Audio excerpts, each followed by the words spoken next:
From serial killers to celebrity victims, some sensational murder cases grab our collective imagination and won't let go. They become cultural touchstones, their details etched into our minds. Like the unsolved Oakland County murders, these cases linger, a chilling reminder of the darkness that can lurk beneath the surface of everyday life. The following is a look at a handful of the most infamous murder cases in recent American history. We'll delve into the minds of the killers, examine the evidence, and try to understand what drove them to commit such unspeakable acts. Some of the killers have been caught, tried, and punished. Others remain ghosts, their identities shrouded in mystery, their crimes unsolved, but all of them have left an undeniable mark on our collective psyche. There's something inherently unsettling about clowns. The painted smiles, the exaggerated features, a mask meant to amuse that often does the opposite.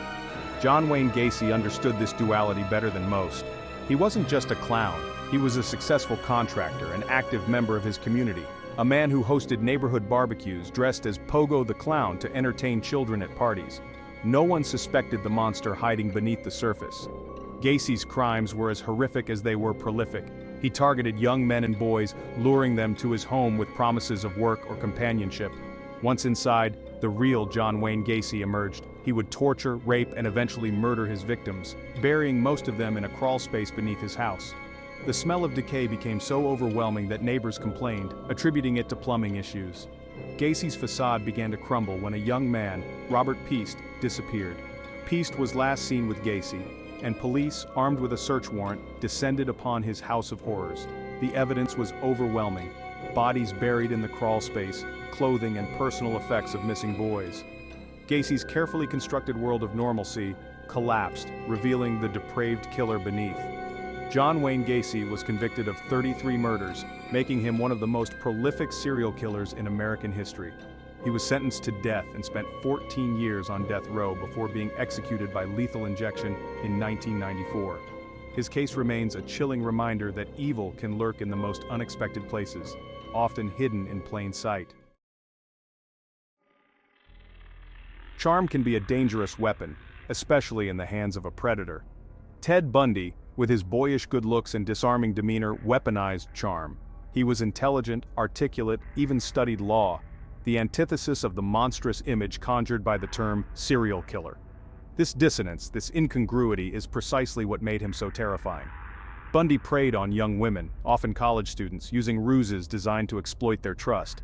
A fake injury, a plea for help carrying books, sometimes he would impersonate authority figures. He exuded an aura of normalcy, of someone harmless, lulling his victims into a false sense of security. Once alone, the mask would slip, revealing the monster beneath. Bundy's crimes were brutal, marked by a chilling level of violence. He would often revisit his victims' bodies, applying makeup, even engaging in necrophilia. His reign of terror spanned multiple states, leaving a trail of fear and heartbreak in its wake. He was captured and escaped multiple times. His ability to blend in, to appear utterly unremarkable, aided his escapes. Despite overwhelming evidence and his own chilling confessions, Bundy maintained his innocence until shortly before his execution in 1989. He ultimately confessed to over 30 murders, though the true number of his victims remains unknown. Ted Bundy's case serves as a stark reminder that evil doesn't always wear a menacing mask, sometimes it wears a charming smile. The summer of 1976 in New York City was a time of fear and uncertainty. A heat wave had gripped the city, turning the urban landscape into a sweltering pressure cooker. As if the oppressive heat wasn't enough, a different kind of darkness descended upon the city, the darkness of a serial killer. David Berkowitz, dubbed Son of Sam by the media, terrorized the city with a series of seemingly random shootings. Berkowitz targeted young couples in parked cars, firing his .44 caliber revolver into the darkness. His victims were often chosen at random, their only connection the sheer misfortune of being in the wrong place at the wrong time. With each attack, the city's collective anxiety grew. New Yorkers, already on edge from the heat and a blackout that plunged the city into darkness, were now held hostage by fear. Adding to the terror were the cryptic messages Berkowitz left at crime scenes, taunting the police in the city. He claimed to be taking orders from a demon-possessed dog named Harvey, belonging to his neighbor Sam Carr. The media, hungry for any scrap of information, devoured these messages, amplifying the fear and paranoia gripping the city. Berkowitz was eventually apprehended, his reign of terror brought to an end. He recanted his claims of demonic possession, admitting that he invented the story to deflect blame. David Berkowitz was sentenced to 6 consecutive life sentences, his name forever etched in the annals of criminal history as the Son of Sam. The Zodiac Killer. In the shadow of the cipher, some mysteries, like open wounds, refuse to heal. They linger, defying explanation, taunting us with their insolvability. The case of the Zodiac Killer is one such wound, a chilling enigma that continues to fascinate and frustrate in equal measure. Operating in Northern California in the late 1960s and early 1970s, the Zodiac Killer, unlike other serial killers who seem to crave notoriety, reveled in the puzzle of his identity. He communicated with the authorities through a series of cryptic letters sent to newspapers, boasting of his crimes, taunting the police, and threatening further violence. These letters, filled with ciphers and coded messages, became his calling card, a twisted game of cat and mouse played out on a public stage. The ciphers, a mix of astrological symbols and seemingly random letters, captivated the public imagination. Amateur sleuths and professional codebreakers alike attempted to crack the code, hoping to unmask the killer and bring his reign of terror to an end. The Zodiac claimed responsibility for 5 murders, but his true body count remains unknown. He taunted police with details only the killer could know, further cementing his hold on the public consciousness. Despite numerous leads and potential suspects, the Zodiac Killer's identity remains a mystery, his case a chilling reminder that some puzzles may never be solved. The Zodiac case, with its unsolved ciphers, its unanswered questions, continues to captivate and terrify. It serves as a stark reminder of the limitations of our understanding, of the darkness that can lurk even in the brightest of places. The Zodiac Killer may never be unmasked, but his shadow looms large, a chilling reminder of the mysteries that continue to haunt us. Charles Manson, the puppet master of death. The name Charles Manson evokes a visceral reaction, a shudder that runs down the spine. He wasn't a killer in the traditional sense. He didn't wield the knife or pull the trigger. Manson was a manipulator, a cult leader who exerted a terrifying hold over his followers, transforming them into instruments of his twisted will. He understood the power of influence, of bending others to his will, and he used that power to orchestrate one of the most infamous killing sprees in American history. Manson, a charismatic drifter with a history of petty crime, assembled a group of lost souls, mostly young women, drawn to his message of love and revolution. He established a commune at Spahn Ranch, an old movie set outside Los Angeles, where he preached a bizarre philosophy cobbled together from pop culture, the occult, and his own delusions of grandeur. Manson, obsessed with the Beatles' song Helter Skelter, believed an apocalyptic race war was imminent and that he and his followers, the family, would emerge as its rulers. In August of 1969, Manson ordered his followers to commit a series of murders designed to ignite the race war he envisioned. The most infamous of these murders was the brutal slaying of actress Sharon Tate and 4 others at her Benedict Canyon home. The following night, Manson again directed his followers to commit murder, this time targeting Lino and Rosemary LaBianca, a wealthy couple in Los Feliz. The killings, marked by their brutality and seemingly random nature, sent shockwaves through Los Angeles and the nation. Charles Manson and several of his followers were arrested and charged with the murders. Manson, despite not directly participating in the killings, was convicted on 7 counts of first-degree murder and sentenced to death. His sentence was later commuted to life in prison, where he died in 2017. The Manson family murders remain a chilling reminder of the dangers of unchecked charisma and the devastating consequences of blind obedience. Ed Gein, the Butcher of Plainfield. Some crimes transcend the boundaries of human comprehension, leaving us questioning the very nature of good and evil. The case of Ed Gein is one such case, a descent into the darkest recesses of the human psyche. Gein, a reclusive farmer from Plainfield, Wisconsin, was a study in contradiction, a seemingly harmless eccentric who harbored a macabre secret beneath his unassuming exterior. Gein's crimes were not simply acts of violence, they were expressions of a deeply disturbed mind, a macabre fascination with death and dismemberment. He would exhume corpses from local cemeteries, collecting their bones and skin, fashioning them into grotesque trophies and household items. His home, a dilapidated farmhouse on the outskirts of town, became a macabre museum of the dead. The full extent of Gein's depravity was revealed in 1957 when police, investigating the disappearance of a local hardware store owner, Bernice Warden, entered his home of horrors. Inside, they found Warden's decapitated body hanging upside down, her insides gutted like a deer. But that was just the beginning.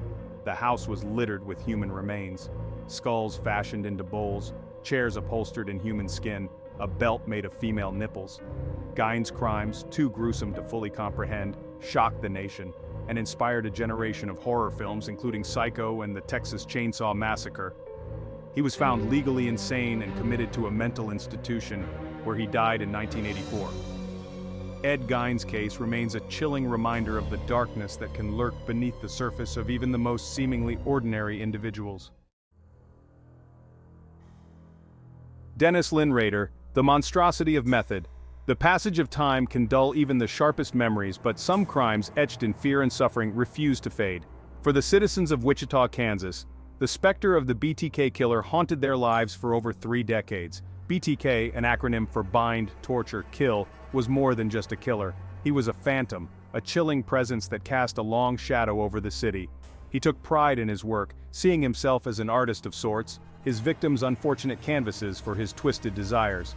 Dennis Lynn Rader, the man behind the BTK moniker, was the epitome of banality. A seemingly ordinary family man, a church council president, a Boy Scout leader, the last person anyone would suspect of harboring such monstrous secrets. He preyed on families, often strangling his victims, leaving their bodies posed, often in sexually suggestive positions. The terror he inflicted extended far beyond the murders themselves. Rader toyed with the police, sending taunting letters to local media, boasting of his crimes and leaving clues to his identity, all the while blending seamlessly into his everyday life. His letters, filled with bizarre poetry and cryptic messages, only heightened the fear and uncertainty gripping Wichita. Rader's need for control, for recognition, ultimately led to his downfall. In 2004, after a long hiatus, he resurfaced, sending a letter to the Wichita Eagle, this time on a floppy disk. This seemingly innocuous act proved to be his undoing. The disk contained metadata that linked back to Dennis Rader, finally unmasking the monster who had haunted Wichita for so long. Dennis Rader was convicted on 10 counts of first-degree murder and sentenced to 10 consecutive life sentences.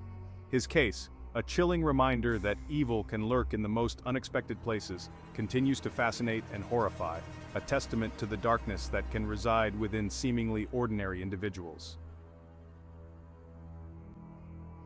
Los Angeles, the city of angels, has always held a dark allure, a place where dreams and nightmares collide.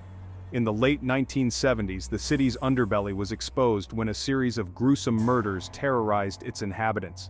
The victims, all young women, were found discarded along the city's hillsides, their bodies bearing the marks of unimaginable cruelty. The media, sensing a macabre narrative, dubbed the perpetrators the Hillside Stranglers, a name that would soon become synonymous with terror and depravity. Behind the chilling moniker were 2 individuals, Angelo Buono Jr. and Kenneth Bianchi, cousins united by a shared bloodline and a twisted appetite for violence. Buono, a domineering and abusive personality, found in Bianchi a willing accomplice, a malleable mind easily manipulated into joining his reign of terror. Together, they embarked on a killing spree that would leave an indelible stain on the city's psyche. Their modus operandi was as calculated as it was cruel. They would prowl the streets of Los Angeles searching for their victims, young women, often hitchhiking or walking alone. Using fake badges and uniforms, they would impersonate police officers, exploiting the trust those in authority often inspire. Once they had their victims subdued, the true horror of their crimes would unfold. The women were subjected to unimaginable torture, raped and murdered, their bodies left posed, often in grotesque tableaus, on the hillsides overlooking the city. The killings, marked by their brutality and the apparent randomness of the victims, sent shockwaves through Los Angeles. Fear gripped the city as the body count rose, and the authorities seemed powerless to stop the carnage. Hollywood, a place of shimmering facades where dreams are manufactured and illusions are meticulously maintained. But beneath the glamour and glitter lies a darker reality, a shadow world where ambition can curdle into desperation and darkness often prevails. The Black Dahlia case, A gruesome murder that has haunted Hollywood for decades stands as a chilling reminder of the darkness that can lurk beneath the city's glittering surface. In 1947, the body of Elizabeth Short, an aspiring actress known for her striking beauty and jet black hair, was discovered in a vacant lot in Leimert Park. The scene that greeted the police was nothing short of horrific. Short's body had been brutally mutilated, severed at the waist, and posed in a macabre tableau. Her face had been slashed from ear to ear, contorted into a grotesque grin that would forever be etched in the annals of crime. The discovery of Short's body sent shockwaves through Hollywood and the nation. The press, sensing a sensational story, dubbed her the Black Dahlia, a nickname that played on her dark attire and the city's penchant for romanticizing even the most gruesome of crimes. The investigation into Short's murder became a media frenzy, with reporters and amateur sleuths alike clamoring for any scrap of information that might lead to the killer. Despite the intense scrutiny and numerous suspects, the Black Dahlia case remains unsolved. Theories abound, ranging from jilted lovers to serial killers, but no concrete evidence has ever surfaced to definitively link anyone to the crime. The Black Dahlia's murder, a gruesome spectacle played out on the public stage, continues to fascinate and horrify, a chilling reminder of the darkness that can lurk beneath the surface of even the most glamorous of cities. Imagine settling into your living room, the glow of the television casting a warm, inviting light as you watch contestants compete for love and prizes on a popular dating show. Now imagine discovering that one of those contestants, a man with a charming smile and an easy demeanor, is a predator, a serial killer hiding in plain sight. This was the chilling reality revealed in the case of Rodney Alcala, a man whose crimes exposed the dark side of human nature and the ease with which evil can masquerade as charm. Alcala, a photographer with a genius-level IQ, possessed a sinister duality. He was a chameleon, able to blend into any environment, to project an image of normalcy that belied the darkness lurking beneath the surface.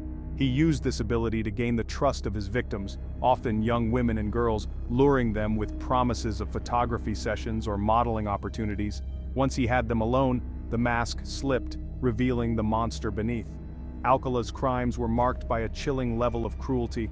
He would torture his victims, strangling them to the point of unconsciousness, only to revive them and continue his sadistic games. He photographed his victims in grotesque poses, their eyes filled with terror, their bodies contorted in pain. These photographs, discovered years later, would serve as chilling testaments to his depravity. In a bizarre twist, Alcala appeared as a contestant on the popular dating show The Dating Game in 1978, at a time when he was actively murdering women. He even won the date, though his potential suitor later declined to go out with him, finding him creepy. Alcala's appearance on the show, a chilling example of his ability to blend in to appear charming and innocuous, would later become a macabre footnote in his case. The cases we've explored, a mere glimpse into the dark annals of American crime, continue to fascinate and horrify us. They serve as chilling reminders of the darkest corners of human nature, of the capacity for evil that resides within us all. We grapple with the why of these crimes, seeking answers in the twisted psychology of the killers, in the societal ills that may have contributed to their creation. Whether solved or unsolved, these cases leave an indelible mark on our collective memory. They become cautionary tales whispered in hushed tones, reminders of the fragility of life and the ever-present potential for darkness to encroach upon our world. We are drawn to these stories, perhaps in an attempt to understand the incomprehensible, to confront our own mortality, or maybe to reassure ourselves that such horrors could never touch our lives.